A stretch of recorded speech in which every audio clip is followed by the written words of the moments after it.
Bismillahirrahmanirrahim. Now this is our first lecture on the topic of the manufacture and quality control of immunological products. यानी इसमें जितनी भी immunological products हैं वो सब इसमें चैप्टर में शामिल होंगी कि उनकी मैन्युफैक्चरिंग कैसे है और क्वालिटी कैसे मैनेज की जाती है. This is a part of A PhD course PhD 9103 Applied Microbiology in Pharmaceuticals. Now so let us start. First is the introduction. Immunological products comprises a group of pharmaceutical preparation with diverse origin but with a common pharmacological purposes. Immunological products जो है वो they are comprised of pharmaceutical preparations, ठीक है, they are part of pharmaceutical preparation but their origin is very diverse but the purpose is same. The modification of the immune status of the recipient either to provide immunity to infectious disease or in the case of in vivo diagnostics or to provoke an indication of immune status. अब वो pharmacologic purposes क्या हैं इन product के use करने के. एक तो है modification of immune status of the recipient, यानी जिसको भी ये प्रोडक्ट दी जा रही है इम्यूनोलॉजिकल प्रोडक्ट, क्या पर्पज़ हो सकता है immunological status change to provide the immunity to infect against the infectious disease और इन वीवो डायग्नोस्टिक यानी डायग्नोस्टिक पर्पज़ के लिए, और to provoke an indication of immune status यानी इम्यून सिस्टम को प्रवोक किया जाए कि वो एक्टिवेट हो. The immunological products that are currently available are of the following types. इस वक्त जो दुनिया भर में इम्यूनोलॉजिकल प्रोडक्ट्स हैं उनकी जो टाइप्स हैं वो ये हैं. First is the vaccines and is other than vaccines then in vivo diagnostics which we use as a biological product or immunological products. Then we have anti-seras which are also called immune seras, human immunoglobulins yani human antibodies, monoclonal antibodies and antibody targeted therapeutics and diagnostics और antibody बिल्कुल specific therapeutic purpose के लिए या diagnostic purpose के लिए ये जो है वो इम्यूनोलॉजिकल प्रोडक्ट्स इस वक्त मार्केट में अवेलेबल हैं. Vaccines are by far the most important immunological products. इस तमाम जो प्रोडक्ट्स हैं इसमें सबसे ज़्यादा जो कॉमनली यूज़ होती हैं इम्यूनोलॉजिकल प्रोडक्ट उसमें वैक्सीन्स जो हैं वो टॉप पर हैं. Like for example diphtheria, tetanus, whooping cough which is also called pertussis, poliomyelitis, measles and rubella vaccines have been applied worldwide through national or UNICEF sponsored healthcare programs and have virtually eliminated these diseases in those countries in which they have been the resources and will be deploy them effectively. अच्छा, diphtheria vaccine हो गई, tetanus vaccine हो गई, whooping कफ यानी pertussis जिसको उर्दू में हम काली खांसी कहते हैं, पोलियो वैक्सीन हो गई, मीजल्स वैक्सीन हो गई, रूबेला वैक्सीन हो गई है. This is also a part of national immunization program of the country, UNICEF sponsored program of different countries, and those countries who have implemented these vaccines program honestly and effectively, तो वहाँ पर ये diseases are almost eradicated यानी तकरीबन ख़त्म हो गई हैं. लेकिन दोज कंट्रीज़ जहाँ पर ये वैक्सीनेशन जो है वो प्रॉपरली नहीं दी जाती वहाँ पर ये डिज़ीज़ अभी भी एग्जिस्ट करती हैं. जैसे अगर हम पाकिस्तान की मिसाल ले लें तो हमारे यहाँ पोलियो भी अभी मौजूद है, मीज़ल्स भी मौजूद है, टेटनस भी मौजूद है, हुपिंग कफ भी मौजूद है.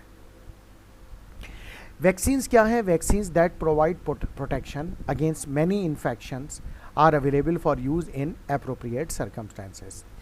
Means that what are vaccines? They provide the protection. They provide protection against the infection or the microorganism which cause the infection in appropriate circumstances. Some such as hepatitis B, Haemophilus influenza type B, and new conjugate vaccines against meningococci and pneumococci have received fairly limited application but have the potential to make a huge impact on morbidity and mortality throughout the world. यहाँ पे ये बात कर रहे हैं ख़ास तौर से हेपेटाइटिस बी वैक्सीन की, हिब वैक्सीन की, मेनिंजोकोकल वैक्सीन की, नीमोकोकल वैक्सीन की जो कि कॉन्जुगेट वैक्सीन है. कॉन्जुगेट क्या वैक्सीन्स क्या होती हैं इस पर डिटेल में हम आगे चल के डिस्कस करेंगे जब स्लाइड्स हमारे पास और आगे आएंगी. तो ये वैक्सीन जो हैं वो although they are not included in national immunization program और WHO UNICEF immunization programs, but those countries who have implemented these vaccines in their national immunization program, या अगर वो प्राइवेट मार्केट में भी ये वैक्सीन्स लगाई जाती हैं तो इससे भी बच्चों में सिग्निफिकेंटली इम्पैक्ट आता है कि मॉर्बिडिटी और मोर्टेलिटी कम होती है. Vaccines are undergoing evaluation for several other purposes including, इसके अलावा बहुत सारी वैक्सीन्स अभी अंडर एवेल्यूएशन है, अंडर डेवलपमेंट है। For example therapy of cancer, यानी अगर कैंसर हो जाए तो उसको ठीक करने के लिए, क्योर करने के लिए, ट्रीटमेंट के लिए, प्रिवेंशन ऑफ एलर्जीज़ के लिए, desensitization of allergic patients, fertility control and treatment of addictions, इस तरह की जो है वो वैक्सीन्स भी अंडर एवेल्यूएशन है, means they are in the research process. तो ये जो है वो डिफरेंट टाइप की जो प्रिपरेशंस हैं अभी जो है वो अंडर रिसर्च हैं और इन द प्रोसेस हैं। इसके अलावा इन वीवो डायग्नोस्टिक्स, यानी डायग्नोस्टिक्स के लिए, डायग्नोसिस ऑफ डिफरेंट डिजीज़ के लिए भी सम इम्यूनोलॉजिकल्स और biological products are available, like tuberculin test kit, tuberculin है, मैलियन है, मेलियोसिस के लिए, हिस्टोप्लाज्मिन टेस्ट है, हिस्टोप्लाज्मोसिस चेक करने के लिए, कॉक्सिडोआयोडोसिस के लिए कॉक्सिडोआयोडिन, ब्रूसिलोसिस के लिए brucellin. They are use to demonstrate an immune response and hence previous exposure to specific pathogen as an aid to the diagnosis। यानी अगर किसी को इसका इन्फेक्शन हुआ है तो इसका ट्यूबरकुलिन टेस्ट बताएगा कि ट्यूबरक्लोसिस है या नहीं है, मैलियन मेलियोसिस बताएगा, हिस्टोप्लाज्मिन टेस्ट अगर पॉजिटिव आ जाता है तो हिस्टोप्लाज्मोसिस के बारे में बताएगा। इसी तरह से ब्रूसिलिन, ब्रूसिलोसिस, ये जितने भी जो यहाँ पर जो टेस्ट हैं ये जो है वो स्किन पर अप्लाई किए जाते हैं, और अगर ये बॉडी इस पर रिएक्शन कर जाती है तो इसके दो जो है वो कंक्लूजन जो है वो हमारे पास आते हैं। एक कंक्लूजन ये है कि प्रीवियस एक्सपोजर हुआ है, यानी पास्ट एक्सपोजर है, कभी लाइफ में इसको हो चुका है ये इन्फेक्शन। दूसरा ये कि अभी ये इन्फेक्शन मौजूद है, इस वक्त ये इन्फेक्शन मौजूद है, अगर ये इनमें से कोई एक टेस्ट भी पॉजिटिव आ जाता है। इसके अलावा others such as Schick test which is called diphtheria toxin test are use to detect the presence of the protective immunity, यानी डिप्थीरिया जो कि उर्दू में जिसको हम खन्नाक कहते हैं, जो कि हलक यानी गले का एक इन्फेक्शन होता है सीवियर, जिसमें बच्चे का जो है वो सांस की नाली बंद हो जाती है अगर ये टॉक्सिन रिलीज़ हो जाए इस बैक्टीरिया से, इस बैक्टीरिया का नाम है डिप्थीरिया डिप्थेरी। तो अगर ये बैक्टीरिया जो है ये टॉक्सिन रिलीज़ कर दे तो इससे, इसी वजह से ये डीपीटी की वैक्सीन में, डिप्थीरिया पर्टूसिस टेटनस की वैक्सीन में डिप्थीरिया टॉक्सिन दिया जाता है और प्रोटेक्शन डेवलप की जाती है, यानी इसके अगेंस्ट, टॉक्सिन के अगेंस्ट एंटीबॉडी बनाई जाती है। तो शिक टेस्ट के ज़रिए ये बच्चे में चेक करते हैं कि उसको वो प्रोटेक्टिव है आफ्टर वैक्सीनेशन या नहीं है। बिकॉज ऑफ देयर लिमिटेशन, यानी ये शिक टेस्ट की कुछ लिमिटेशन है, the trend has to be to phase out these preparations, and tuberculin as purified protein derivative of PPD are now far the most important of this group। यानी वो ये कह रहे हैं कि ये जो हमने जितने भी अभी टेस्ट पढ़े हैं, ट्यूबरकुलिन, मैलियन, हिस्टोप्लाज्मिन, कॉक्सिडोआयोडिन, ब्रूसिलिन और शिक टेस्ट, ये अब क्योंकि इससे जो है वो एलर्जिक रिएक्शन बाज़ दफ़ा बहुत सीवियर हो जाते हैं, तो ये इनकी लिमिटेशन है। तो यानी ये भी जो है वो बहुत सीवियर एनाफाइलेक्सिस रिएक्शन हो जाना भी जो है वो लाइफ थ्रेटनिंग बाज़ दफ़ा हो जाता है। तो इस वजह से जो क्लिनिकल प्रैक्टिस में ज़्यादातर ट्यूबरकुलिन टेस्ट भी वो भी प्योरीफाइड प्रोटीन डेरिवेटिव से चेक किया जाता है। अच्छा, डायग्नोसिस के अलावा इम्यून सीरा क्या है? Which were once very widely used in the prophylaxis and treatment of many infections but nowadays have more limited use। ये जो इम्यून सीरा है माजी में बहुत ज़्यादा यूज़ होते रहे वाइडली किसी भी इन्फेक्शन से प्रोफाइलैक्सिस के लिए, यानी प्रिवेंशन के लिए और ट्रीटमेंट के लिए। लाइक फॉर एग्जांपल अगर किसी को हेपेटाइटिस बी इन्फेक्शन हो गया है तो इम्यून सीरा क्या है? एंटीबॉडीज़ हैं, prepared antibodies against the hepatitis B virus. तो ये वो उसको इंजेक्ट कर दी जाती हैं, जिससे क्या होता है, ये एंटीबॉडीज़ जब ब्लड में जाती हैं तो उस वायरस को न्यूट्रलाइज कर देती हैं। लेकिन आजकल क्योंकि वैक्सीन्स जो है वो अवेलेबल हैं तो इस वजह से इनका इस्तेमाल कम हो गया। और फिर वैसे भी इम्यून सीरा की भी अपनी सर्टेन लिमिटेशंस है जिसको हम आगे चल के डिस्कस करेंगे। However, some still play an important role in the management of specific condition, यानी अभी भी इम्यून सीरा कुछ ऐसे इन्फेक्शन है जिसमें अपना कुछ ना कुछ रोल प्ले कर रहे होते हैं। इसके अलावा that's diphtheria and बॉट्यूलिनम antitoxins. Antitoxins क्या है? एंटीबॉडीज़ अगेंस्ट द टॉक्सिन्स, यानी डिप्थीरिया के जो टॉक्सिन प्रोड्यूस होता है उसके अगेंस्ट एंटीबॉडी। बॉट्यूलिनम का जो क्लॉस्ट्रीडियम बॉट्यूलिनम एक माइक्रो ऑर्गेनिज्म है एनारोबिक जो टॉक्सिन प्रोड्यूस करता है, तो बॉट्यूलिनम डिजीज़ करता है, तो उसके अगेंस्ट, टॉक्सिन के अगेंस्ट जो एंटीबॉडी है तो वो जो है वो प्रिपेयर की जाती हैं। कैसे प्रिपेयर की जाती हैं? In horses remain the only specific treatment for diphtheria and botulism respectively. यानी अगर डिप्थेरिया इन्फेक्शन हो जाए, बॉटुलिज्म इन्फेक्शन हो जाए, क्योंकि ये बैक्टीरिया जब बॉडी में जाते हैं, ये बैक्टीरिया कोई प्रॉब्लम नहीं करते, बल्कि जो प्रॉब्लम होती है वो जब ये टॉक्सिन बनाते हैं। तो ये टॉक्सिन जो होते हैं इनके, ये दरअसल इन्फ्लेमेशन और डिजीज़ कॉज करते हैं। तो हमें जो एंटीबॉडी चाहिए होती हैं दरअसल टॉक्सिन के अगेंस्ट चाहिए होती हैं, इसलिए हम एंटीबॉडीज़ अगेंस्ट टॉक्सिन्स बनाते हैं जिनको एंटी टॉक्सिन्स कहा जाता है, और ये हॉर्स में प्रिपेयर की जाती हैं। यानी एनिमल सोर्स होती है इन इम्यून सीरा की। यानी ये जो एंटी टॉक्सिन है, they are also called immune sera. Equine जो कि हॉर्स फैमिली का ही एक एनिमल है, उसके ज़रिए टेटनस एंटीटॉक्सिन प्रिपेयर किए जाते हैं। They are still use as an effective prophylactic in some parts of the world, although largely replace by human tetanus immunoglobulin in developed countries, जिनको हम कहते हैं ATS, anti tetanus serum.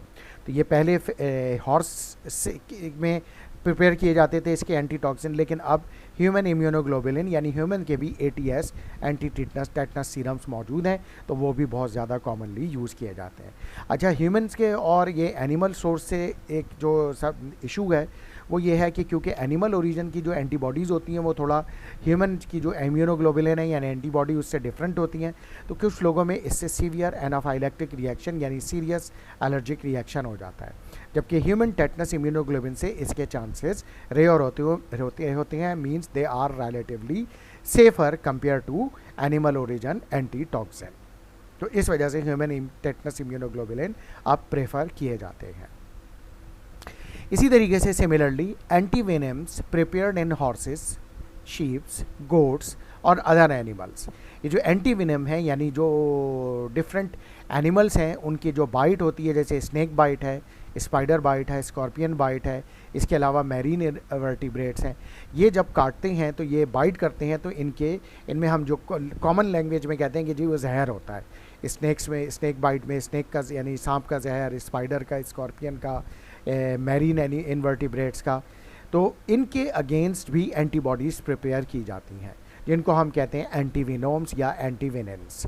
They are prepared in the horses, sheeps, goats और other animals and they only effective treatment for the venomous bites and stings and are important therapeutic agent in some parts of the world. यानी जहाँ पे snake bite ज़्यादा है, Scorpions ज़्यादा होते हैं, spiders जो कि जहरीली मकड़ियाँ अफ्रीका के जैसे रेगिस्तानों में होती है, तो वहाँ पर इनके अगेंस्ट ये जो प्रिपेयर्ड एंटीबॉडीज़ हैं यानी एंटीवेनोम्स हैं, ये वहाँ पर ये यूज़ बहुत ज़्यादा तौर पे की जाती हैं थेरेप्यूटिक पर्पस के लिए, कि ये फिर इससे यानी इसके ताकि ये कह लीजिए कि ये एक एंटीडोट होता है स्नेक वेनोम का, स्पाइडर का, स्कॉर्पियन का, ताकि उससे उस पेशेंट की जान बचाई जा सके।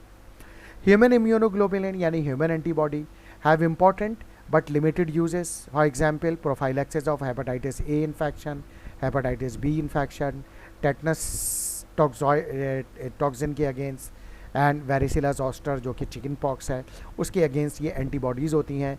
तो यानी अगर किसी को प्रोटेक्ट करना है प्रोफाइलैक्सिस के लिए या ट्रीटमेंट के लिए, तो इनकी प्रिपेयर्ड एंटीबॉडीज़ ह्यूमन ओरिजिन की अवेलेबल होती हैं। Immune sera and human immunoglobulins depend for their protective effect on their content of antibodies derived in a case of immune sera from immunized animals, but in case of immunoglobulin from human who have been immunized or who have high antibody titer as a consequence of prior infection। दो बातें की जा रही हैं यहाँ पे, immune सीरा या human immunoglobulin हो या एनिमल एंटीबॉडीज़ हो। तो एनिमल से जो एंटीबॉडीज़ या एंटी सीरा, जो इम्यून सीरा जिसको हम कह रहे हैं, वो हासिल किए जाते हैं। वो कैसे हासिल किए जाते हैं कि एनिमल को वो कोई जैसे फॉर एग्जांपल अगर हमें एंटीबॉडी चाहिए हेपेटाइटिस ए वायरस के लिए, बी के लिए, टेटनस के लिए, तो हम इनके बैक्टीरिया या टॉक्सिन उस एनिमल में जो है वो इनोकुलेट करते हैं, यानी उसमें जो है वो इंड्यूस करते हैं बॉडी में। तो फिर क्या होता है, उसका बॉडी का इम्यून सिस्टम एक्टिवेट होता है, उसके अगेंस्ट एंटीबॉडी बनाता है। फिर हम उस एनिमल का ब्लड जो है वो कलेक्ट करते हैं, फिर उसको सेंट्रीफ्यूज और प्योरीफाइड करते हैं, और उसमें से ये जो एंटी सीरा होती हैं यानी एंटीबॉडीज़ होती हैं, इम्यून सीरा या इम्यूनोग्लोबुलिन, उनको सेपरेट करके वाइल में पैक कर लेते हैं ताकि इनको ह्यूमन के लिए प्रोटेक्शन के लिए अगर ज़रूरत हो, यानी इम्यूनाइजेशन के लिए इस्तेमाल किया जाए। इसी तरीके से ह्यूमन में भी होता है। ह्यूमन में यह होता है ज़्यादातर कि जैसे अगर किसी को चिकन पॉक्स इन्फेक्शन हो गया, हेपेटाइटिस ए हो गया, हेपेटाइटिस बी हो गया, टेटनस इन्फेक्शन हो गया, लेकिन उसके बाद उनकी वो रिकवर हो गए, तो इसका मतलब ये हुआ कि उनकी बॉडी के इम्यून सिस्टम ने उस वायरस के अगेंस्ट एंटीबॉडी बना ली है। तो उसके उनके ह्यूमन के ब्लड से भी हम ये एंटीबॉडीज़ आइसोलेट कर सकते हैं, और वो एंटीबॉडीज़ जो होंगी वो फिर हम वाइल्स में पैक कर लेंगे, और फिर वो किसी ऐसे शख्स को दे सकते हैं जिसको ये इन्फेक्शन हो गया हो, जो कि तेज़ी से फिर एंटीबॉडी जाने से रिकवर हो सकता है। हाई एंटीबॉडी टाइटर का मतलब है कि लेवल ऑफ एंटीबॉडी उनमें बहुत ज़्यादा डेवलप हो गए बॉडी में। लाइक अगर किसी को हेपेटाइटिस ए इन्फेक्शन हुआ और वो रिकवर हो गया, और हेपेटाइटिस ए वायरस के अगेंस्ट बॉडी में एंटीबॉडी की कसीर तादाद, plenty of quantity is available, तो हम उसके ब्लड से जो है वो उस इंडिविजुअल के पेशेंट के ब्लड से वो एंटीबॉडीज़ ऑब्टेन कर सकते हैं। The form of immunity conferred is known as the passive immunity and is achieved immediately but is limited in its duration to the time that protect the level of antibodies remains in the circulation. Important बात यह है कि ये जो immunoglobulin या immune सीरा से जो antibodies हम बॉडी में इंड्यूस कर रहे हैं, यानी इसका इंजेक्शन लगा रहे हैं प्रिपेयर्ड एंटीबॉडी का, ये जो एंटीबॉडीज़ होती हैं ये एक तो इमीडिएट प्रोटेक्शन देती हैं, यानी जो भी वायरस है, बैक्टीरिया है, उसके अगेंस्ट फ़ौरन ये प्रिपेयर्ड एंटीबॉडीज़ होती हैं, काम करना शुरू कर देती हैं उस वायरस के अगेंस्ट या बैक्टीरिया के अगेंस्ट। एक तो काम ये होता है, लेकिन इनका ड्रॉबैक ये है कि इनकी लाइफ जो होती है वो कम होती है। इनकी लाइफ आमतौर पे कुछ एंटीबॉडीज़ की लाइफ 1 महीने होती है, कुछ की 2 महीने, किसकी 3 महीने, और मैक्सिमम अगर इनकी लाइफ होती है तो 6 मंथ्स की लाइफ होती है, यानी मैक्सिमम अगर ये प्रोटेक्शन देते हैं तो 6 मंथ्स तक देते हैं। इसके बरक्स वैक्सीन लगाने से जो इम्यूनिटी डेवलप होती है, in many cases this immunity is life long. बहुत सारे केसेस में ये इम्यूनिटी जो होती है लाइफ लॉन्ग होती है, यानी सारी ज़िंदगी के लिए एंटीबॉडीज़ जो है वो बॉडी में मौजूद होती हैं। और अगर कम भी हो जाती है तो उसकी जो इम्यून सिस्टम है उसकी मेमोरी में उस एंटीबॉडी का कोड मौजूद रहता है, जिसकी वजह से अगर कभी इन्फेक्शन होता है तो वो इन्फेक्शन को पहले ही इम्यून सिस्टम रिकग्नाइज़ कर लेता है और दोबारा एंटीबॉडी लेवल को ट्रिगर कर देता है, इससे पहले कि वो इन्फेक्शन कॉज करे। तो इस तरह से ये काम कर रही होती है। नाउ अगर हम वैक्सीन्स पर और मज़ीद बात करें, vaccines achieve their protective effect by stimulating the immune system of the recipients to produce T cells or antibodies that impede the attachment of infectious agents and promote their destruction or neutralize their toxin. Vaccines क्या है, इसके बरक्स protective effect provide करती हैं। कैसे? दे stimulate the bodies own immune system. ठीक है, immune system को activate करेंगे, टी सेल्स को एक्टिवेट करेंगे, इसके अलावा बी सेल्स को, बी टी लिम्फोसाइट्स को एक्टिवेट करेंगे। टी लिम्फोसाइट्स एक्टिवेट करेंगे तो helper T cells, natural killer cells, cytotoxic T lymphocytes activate होंगे। बी लिम्फोसाइट्स एक्टिवेट होंगे तो उससे जो होगा वो एंटीबॉडीज़ बनेंगी अगेंस्ट दैट वैक्सीन कंपोनेंट। तो उससे ये होगा कि वो एंटीबॉडीज़ बन जाएंगी और फिर वो जो भी टॉक्सिन है या वायरस है या बैक्टीरिया है उसकी प्रोटीन के अगेंस्ट काम करना शुरू कर देंगी, और वो जो एंटीबॉडीज़ होंगी वो उसका लेवल सफिशेंट होगा, जो कि फिर अगर खुदा ना ख्वास्ता बॉडी उस बैक्टीरिया, वायरस या टॉक्सिन से एक्सपोज होती है तो इससे पहले कि वो इन्फेक्शन कॉज करे, लेकिन वो क्योंकि वैक्सीन ने वो उसके अगेंस्ट एंटीबॉडीज़ पहले से ब्लड में बना दी हैं तो इस वजह से वो प्रोटेक्टिव है और उसको वो इन्फेक्शन नहीं होगा। This form of protection known as active immunity, तो इसको हम एक्टिव इम्यूनिटी कहते हैं। जबकि हमने ये जो इम्यूनोग्लोबुलिन या इम्यून सेरा से एंटीबॉडी जो बन रही हैं, और हमने कहा था कि ये शॉर्ट टाइम के लिए, लिमिटेड ड्यूरेशन के लिए होती है, इसको हम पैसिव इम्यूनिटी कहते हैं। तो ये है active immunity. So it develops in A course of days. लेकिन फ़र्क क्या है, हम एक और फ़र्क कि ये क्या है कि ये प्रोटेक्शन प्रोवाइड करती है इमीडिएटली, लेकिन इसका ड्यूरेशन ऑफ प्रोटेक्शन लिमिटेड है। लेकिन इसमें क्या है कि ये डेवलप होती है स्लोली, सम टाइम डेज और even some time some months, लेकिन ये जो डेवलप होती है they provide long term protection. और इसमें कोई वैक्सीन की एक डोज नहीं लगाई जाती है, 2 और 3 doses of vaccine should be given with certain interval on days और वीक्स और some time months. Like hepatitis B vaccine की पहली डोज लगती है 2 मंथ्स की एज में बच्चे को, फिर सेकेंड डोज लगती है 8 वीक्स के बाद यानी 2 महीने के बाद, 4 मंथ्स की एज में, फिर 6 मंथ्स की एज में, यानी 2-2 महीने के गैप से 3 डोजेस लगती हैं। वंस इस्टेब्लिश्ड, यानी जब इससे इम्यूनिटी इस्टेब्लिश हो जाती है, this immunity can last for years, जैसे मैंने बताया कि ये लॉन्ग टर्म प्रोटेक्शन कई साल के लिए प्रोवाइड करती है. But it may need to be reinforce by booster doses of vaccine given at relatively long interval. और अगर हम चाहें तो एक सर्टेन टाइम पीरियड के बाद एक डोज और देकर उसी इम्यूनिटी को और बढ़ा सकते हैं, यानी उस डोज को, क्योंकि इम्यूनिटी बढ़ रही है, बूस्ट हो रही है, तो हम इसलिए उसको बूस्टर डोज भी कहते हैं. जैसे फॉर एग्जांपल जब बच्चों में डीपीटी की वैक्सीन लग जाती है, यानी 2 मंथ्स 4 मंथ्स 6 मंथ्स की एज में, उसके बाद फिर जो है वो 18 मंथ्स की एज में, फिर उसके बाद हर 10 साल में अगर एक टेटनस का वैक्सीन ले ली जाए तो वो इम्यून सिस्टम को प्रोटेक्टेड, यानी कम से कम टेटनस के अगेंस्ट एंटीबॉडीज़ बना के रखेगी और वो प्रोटेक्टेड रहेगा, यानी हर 10 साल में. The immunogenicity of some vaccines can be improve by formulating them with the adjuvant. अच्छा, इम्यूनोजेनेसिटी क्या है? यानी ये जो वैक्सीन्स है इसमें जो एंटीजन है जिसकी वजह से ये जो बॉडी का इम्यून सिस्टम स्टिमुलेट होगा और टी सेल्स और एंटीबॉडीज़ बनेंगे, तो हम तो ये चाहते हैं कि ये ज़्यादा से ज़्यादा बने ताकि ज़्यादा से ज़्यादा प्रोटेक्शन अचीव हो. लेकिन ये जो वैक्सीन है इसकी ये जो कैरेक्टरिस्टिक है कि वो ज़्यादा से ज़्यादा टी सेल्स और एंटीबॉडीज़ बनाए, उसको हम कहते हैं एंटी वैक्सीन्स की इम्यूनोजेनेसिटी. तो इसका मतलब ये हुआ वो वैक्सीन जिसकी इम्यूनोजेनेसिटी जितनी ज़्यादा होगी वो वैक्सीन उतनी ही ज़्यादा प्रोटेक्टिव लेवल एंटीबॉडीज़ का प्रोवाइड करेगी. तो वैक्सीन तो इसका मतलब है कि हमें इम्यूनोजेनेसिटी वैक्सीन की इन्हांस करना चाहिए. वो कैसे कर सकते हैं? By adding adjuvant to the vaccines. अच्छा, the latter are heterogeneous collection of substances which enhance the immune response. यानी एडजुवेंट्स क्या है? मुख्तलिफ कलेक्शंस हैं सब्सटेंसेज की जो इम्यून रिस्पॉन्स को इन्हांस करते हैं, यानी इम्यूनोजेनेसिटी बढ़ाते हैं वैक्सीन की. और ये एडजुवेंट के तौर पर कौन से केमिकल यूज़ होते हैं? Like for example aluminium hydroxide gel और हाइड्रेटेड एल्युमिनियम ऑक्साइड. इसके अलावा ammonium phosphate are the only one in general use in human vaccine. यानी ह्यूमन वैक्सीन में ये 2 यूज़ होते हैं, aluminium hydroxide gel and aluminium phosphate. इसके अलावा much wider range of substances यानी एडजुवेंट और कौन कौन से यूज़ होते हैं? Oily emulsions, saponins, immune stimulating complex which is ISCOMs, monophosphoryl lipid and others used in veterinary vaccines and some are under investigation for use in human vaccines. ठीक है, तो इसके अलावा मोनोफॉस्फोराइल लिपिड ये जो है वो जो एनिमल वैक्सीन्स होती हैं, एनिमल के लिए जो वैक्सीन बनाई जाती हैं उनमें ये एडजुवेंट के तौर पर इस्तेमाल होते हैं. इसके अलावा और भी कुछ एडजुवेंट अभी अंडर रिसर्च हैं ह्यूमन वैक्सीन के लिए. Now different types of infectious agents require preferential mobilization of different arms of immune response.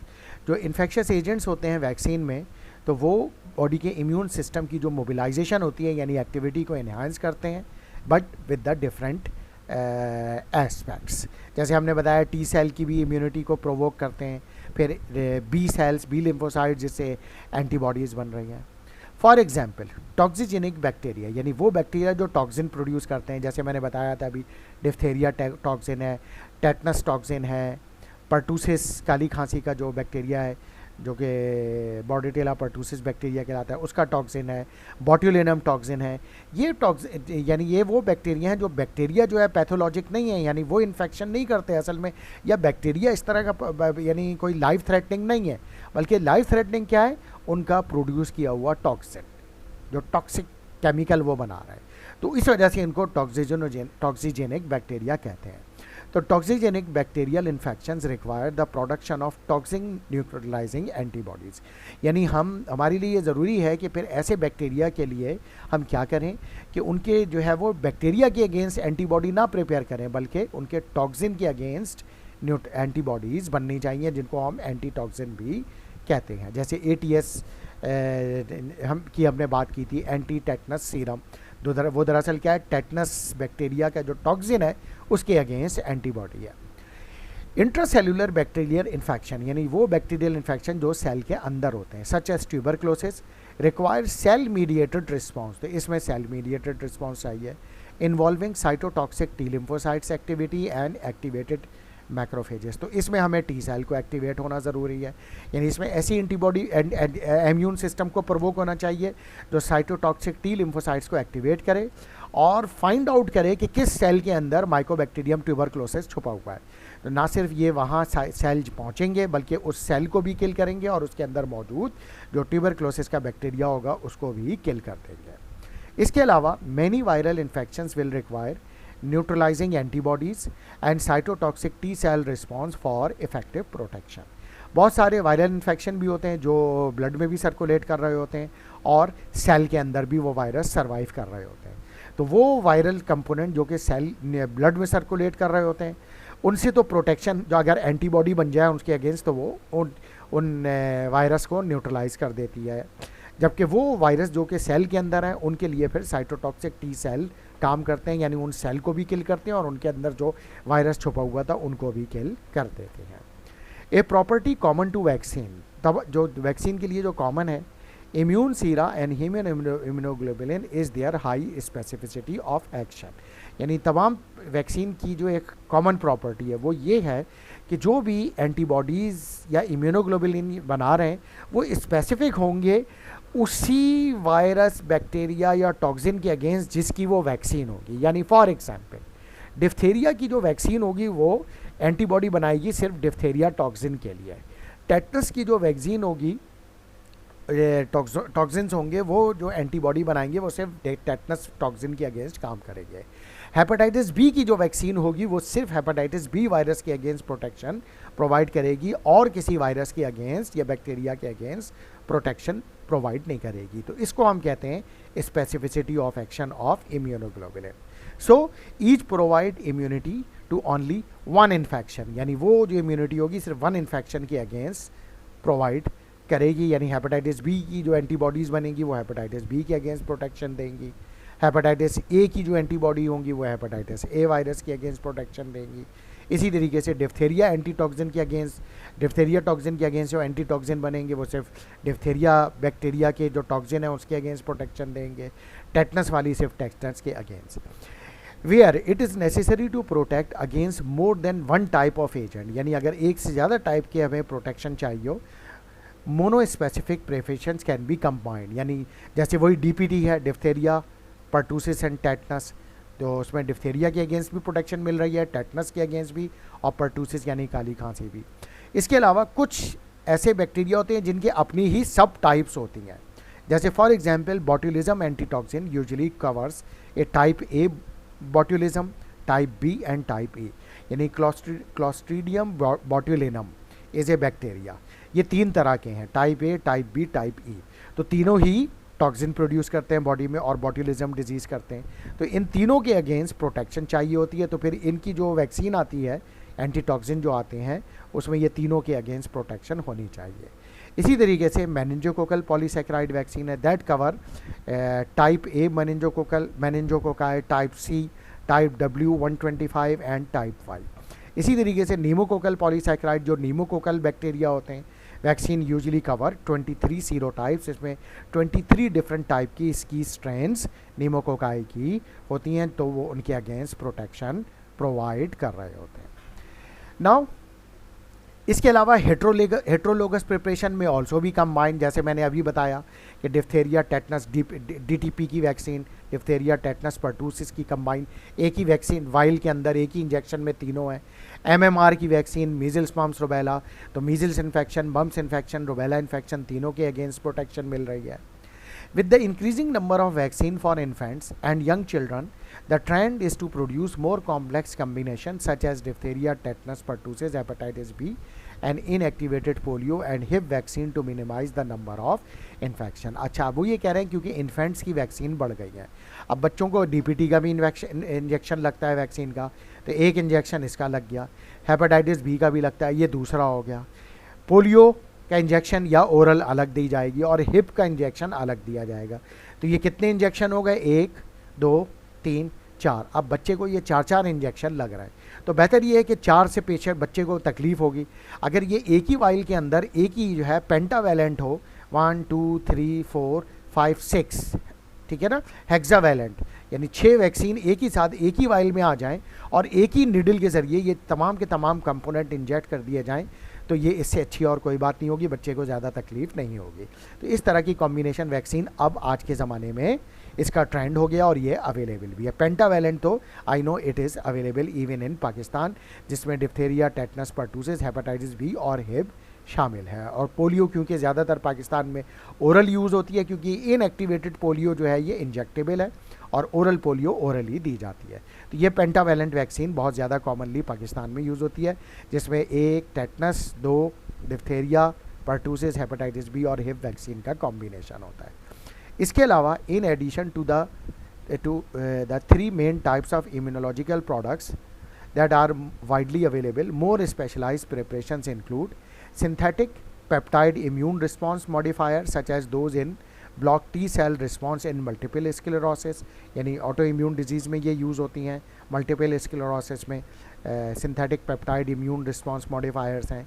इसके अलावा मोनोक्लोनल एंटीबॉडीज़ हैं फॉर कैंसर थेरेपी और diagnosis of cancer, and hybrid toxins containing A bacteria और plant toxin सब units, यानी उनके part होते हैं, यानी कंप्लीट टॉक्सिन नहीं है, अटैच टू एन एंटीबॉडी, यानी जो सब यूनिट ऑफ टॉक्सिन या बैक्टीरिया उसके साथ एंटीबॉडी जुड़ी हुई है, या human cell receptor binding protein और उसके साथ जो है वो एंटीबॉडी जुड़ी हुई है, और ये एंटीबॉडी जो होगी वो मूव करके लेकर जाएगी कैंसर सेल तक और फिर वहाँ पर फिर वो कैंसर सेल को किल किया जाएगा। तो इस तरह से कैंसर थेरेपी के लिए ये मोनोक्लोनल एंटीबॉडीज़ यूज़ की जाती हैं। Now vaccines, if we talk about vaccines, the vaccines currently used for the prevention of infection disease of human are all derived directly or indirectly from pathogenic microorganism। तो जितनी भी vaccines अभी तैयार की जा रही हैं प्रिवेंशन ऑफ डिफरेंट इन्फेक्शन के लिए, ये डायरेक्टली या इनडायरेक्टली ड्राइव की जाती हैं पैथोजेनिक माइक्रो ऑर्गेनिज्म से, यानी जैसे हेपेटाइटिस बी वायरस से हेपेटाइटिस बी की वैक्सीन, हेपेटाइटिस ए वायरस से हेपेटाइटिस ए की वैक्सीन, डिप्थेरिया टॉक्सिन से डिप्थेरिया की वैक्सीन, टेटनस टॉक्सिन से टेटनस की vaccine. So the basic vaccine manufacture this consist of procedures which produce from infectious agents. तो vaccine जो manufacture की जा रही है तो उसके प्रोसीजर में जो भी इन्फेक्शस एजेंट है उसको यूज़ किया जाएगा वैक्सीन को बनाने के लिए, एंड देयर कंपोनेंट और their product. Immunological preparations that are devoid of pathogenic properties but which nonetheless can still induce a protective response in their recipients, यानी जो भी प्रिपरेशन इन माइक्रो ऑर्गेनिज्म से हम हासिल कर रहे हैं जो कि वैक्सीन के तौर पर तैयार की जा रही है। अच्छा, अब ये हमने कहा कि ये पैथोजेनिक माइक्रो ऑर्गेनिज्म है, लेकिन अगर ये हम पैथोजेनिक माइक्रो ऑर्गेनिज्म को एज इट इज़ यूज़ कर लेंगे तो उसका नुकसान ये होगा कि जब हम इसको वैक्सीन में इनकॉर्पोरेट करेंगे और जब इसका इंजेक्शन किसी को लगाएंगे प्रोटेक्शन के लिए, तो ये क्योंकि पैथोजेनिक है तो ये उस बॉडी में जाके इन्फेक्शन कॉज कर देंगे, यानी पैथोजेनिसिटी कॉज कर देंगे, डिजीज़ कॉज कर देंगे। तो लिहाजा हमें इसकी पैथोजेनिसिटी को ख़त्म करना पड़ता है, डिवॉइड करना पड़ता है, ठीक है, डिवाइड ऑफ पैथोजेनिक प्रॉपर्टी। इससे फ़ायदा ये होता है कि इससे ये वैक्सीन का इम्यूनोजेनिक रिस्पांस बरकरार रहता है और पैथोजेनिसिटी ख़त्म हो जाती है। तो उससे ये होता है कि प्रोटेक्टिव एंटीबॉडीज़ बन जाती हैं, लेकिन ये पैथोजेनिसिटी यानी इन्फेक्शन कॉज नहीं करता। The methods that are used in vaccine manufacture are constrained by technical limitations। जो भी methods वैक्सीन मैन्युफैक्चर के लिए यूज़ किए जा रहे हैं उसमें कुछ लिमिटेशंस हैं, टेक्निकल इश्यूज़ होते हैं, वो लिमिटेशंस हैं, बहुत चीज़ों का ख्याल रखना पड़ता है। वो किन किन फैक्टर्स का हमें we need to be particular about it, precaution रखनी है, वो हम आगे डिटेल में पढ़ेंगे। कॉस्ट इज़ इम्पॉर्टेंट फैक्टर, महंगी नहीं बननी चाहिए। Problem of delivery to recipient and patient, क्योंकि ज़्यादातर जो है ये कोल्ड चेन मेंटेन करने वाली यानी रेफ्रिजरेटर आइटम होता है या फ्रीज़र आइटम होता है, तो वो ब्रेक नहीं होनी चाहिए, क्योंकि हाई टेम्परेचर पर अगर ये वैक्सीन्स एक्सपोज होती हैं या बायोलॉजिकल प्रोडक्ट तो ये डैमेज हो जाती हैं और फिर इनकी एफिकेसी कॉम्प्रोमाइज़ हो जाती है। इसके अलावा रेगुलेटरी बॉडीज़ के भी बहुत सारे इश्यूज़ होती हैं, बहुत ज़्यादा सख्तियाँ होती हैं उन कंपनीज़ पे जो ये वैक्सीन्स बना रही होती हैं। And most of all biological properties of the pathogen from the vaccines are drive, और वो जो पैथोजन हम यूज़ कर रहे हैं वैक्सीन बनाने के लिए उसकी बायोलॉजिकल प्रॉपर्टी क्या है, क्या वो ऐसा तो नहीं है कि वैक्सीन में जो है वो इस तरह का रह गया है कि वो अगर किसी को इंजेक्ट किया जाए वैक्सीन के तौर पर उसकी बॉडी में जाके वो इन्फेक्शन कॉज कर दे और वो पता चला हमने प्रोटेक्शन के लिए दिया था और वैक्सीन से उसकी जान चली गई, सीवियर इन्फेक्शन हो गए। तो उसकी को हमने इतना वीक किया है या उसकी जो है वो जो पैथोजेनिसिटी है उसको कम किया गया और इम्यूनोजेनिसिटी को रिमेन रखा है, क्योंकि देखिए पैथोजेनिसिटी को कम करना है लेकिन इतना भी नहीं कम कर देना कि इम्यूनोजेनिसिटी ना रहे, यानी वो बॉडी में जाके एंटीबॉडी बनाए ना। तो इसको एक बैलेंस करना है कि पैथोजेनिसिटी कम करनी है ताकि बॉडी में जाके इन्फेक्शन ना करे, लेकिन इतनी कम नहीं कर देनी है कि इम्यूनोजेनिसिटी ख़त्म हो जाए। तो इम्यूनोजेनिसिटी उसकी रिमेन रहनी चाहिए ताकि वो बॉडी में जाके उस माइक्रो ऑर्गेनिज्म या ऑर्गेनिज्म जो भी है पैथोजन जो है उसके अगेंस्ट एंटीबॉडी और टी सेल को प्रोड्यूस करे। इसके बाद हम आते हैं टाइप्स ऑफ वैक्सीन में, जिसमें सबसे पहले है live vaccine, but that we will discuss in the next lecture. Thank you very much.